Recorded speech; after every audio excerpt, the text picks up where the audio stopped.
গতকালের ঘটনার পর আবারও উত্তপ্ত ঢোলাহাট থানা। ঢোলাহাট পুলিশি হেফাজতে থাকার সময় পুলিশি মারধরে মৃত্যু হয় এক যুবকের। এই ঘটনাকে কেন্দ্র করে কার্যত মঙ্গলবার রণক্ষেত্রের চেহারা নেয় ঢোলাহাট থানা এলাকা।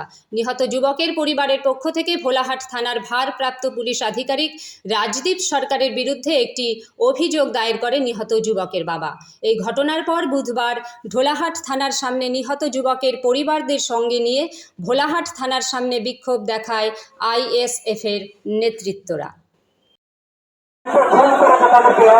ব্যবস্থা করি, আর যদি না করেন তাহলে আপনারা বুঝতে পারবেন যে আজকের এই ঝোলা, এই বাজারটা, এই ঝোলা থানা চত্বরটা কোন জায়গায় দাঁড়াচ্ছে আপনারা বুঝতে পারবেন। কারণ আপনারা অনেক আন্দোলন দেখেছেন, যে আন্দোলনে আপনারা লাঠিচার্জ করে অন্য ছাড়া করেছেন। আজকে আমরা শপথ নিয়ে এসেছি যে লাঠিচার্জ করে তাহলে আমরা আবাসিক দিকের মতো আমরা সরাসরি আবাসিক দিকের ভাই হয়ে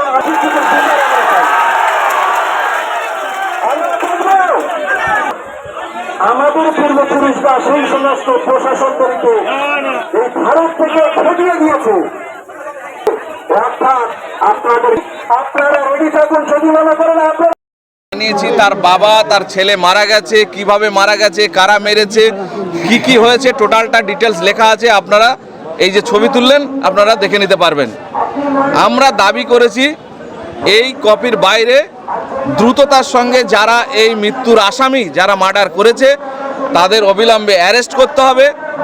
2 নম্বর কথা হলো গিয়ে এই ব্যক্তির কাছ থেকে যে ঘুষ বাবদ টাকা পয়সা নিয়েছে পুলিশ অফিসার, সেই টাকা রিটার্ন দিতে হবে।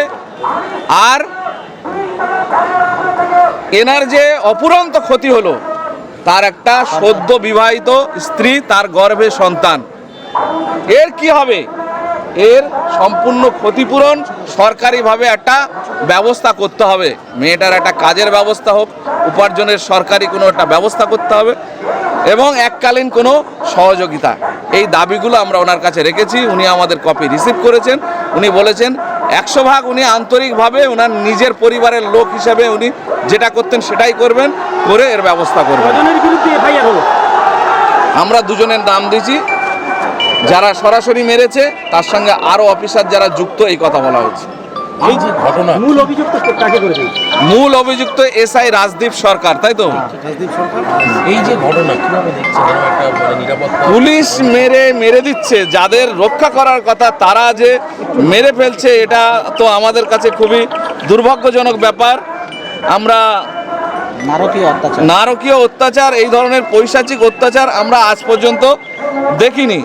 এই ধরনের পৈশাচিক অত্যাচার আমরা আজ পর্যন্ত দেখিনি যে পুলিশ ডেকে এনে তার পরিবারে চুরি হয়েছে, তার কাকা বলছে আমার ভাইপো দোষী নয়, তারপরেও তাকে ডেকে এনে অমানসিক অত্যাচার করে, লাঠি পেটা করে, তার 2টো কিডনি ড্যামেজ করে এবং কারেন্ট শক দিয়ে, তার রক্ত, পায়খানার দাঁত দিয়ে, পেচ্ছাপের দাঁত দিয়ে রক্ত বার হচ্ছে।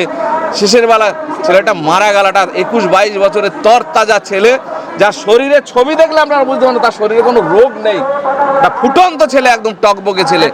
এইরকম ছেলেকে যেভাবে মারা, পুলিশের বিরুদ্ধে তদন্ত করবে পুলিশ, সঠিক বিচার কি পাবে? আমরা আস্থা রাখছি আইনের উপরে, বিচার ব্যবস্থার উপরে। আমরা তো এসপি আমাদেরকে কথা দিয়েছেন, আমরা ভরসা না রেখে কোথায় যাব? পুলিশের উপরে ভরসা রাখছি, পাশাপাশি আমরা বিচার ব্যবস্থার উপরে ভরসা রাখছি। আমরা হাইকোর্টে যাব এবং ন্যায় বিচারের জন্য যদি সুপ্রিম কোর্টে যেতে হয় প্রয়োজনে তাই যাব। আবু সিদ্দিক আইএসএফ সর্বমোত্তক হওয়াতেই কি এই মারধর বলে মনে হয়? আমরা মনে করছি তাই, না হলে অন্য কোনো কারণ তো গ্রামের মানুষও বলতে পারছে না, তার বাবা মাও বলতে পারছে না, কেউ বলতে পারছে না অন্য কোনো কারণ আছে কিনা। এখানে কি রাজনৈতিক চক্রান্ত আছে বলেই তো আমরা প্রথম কাল থেকেই বলছি, রাজনৈতিকভাবে কারা যুক্ত আছে পুলিশ সেটা তদন্ত করবে। এই অফিসারের সঙ্গে রাজনৈতিক কোন নেতারা যুক্ত হয়ে কাজ করেছে? আমরা তো শাসক দলের নেতাদের কথা বলছি, তৃণমূলের কথা বলছি, যারা এর সঙ্গে যুক্ত হয়ে এই কাজ করেছে। নিশ্চয়ই তার পরিবারও আইএসএফ এর সমর্থক। আমরা পুলিশের উপর আস্থা রাখছি। তারপরে ধাপ হচ্ছে কোর্ট। আমরা কোর্টেও যাব, কোর্টের দ্বারস্থ আমরা ন্যায় বিচারের জন্য। ওর আরও তো উচ্চতর কোর্টে যেতে হলে যাব। আমার নাম আব্দুল মালেক মোল্লা, আমি আইএসএফ জেলা সভাপতি, দক্ষিণ 24।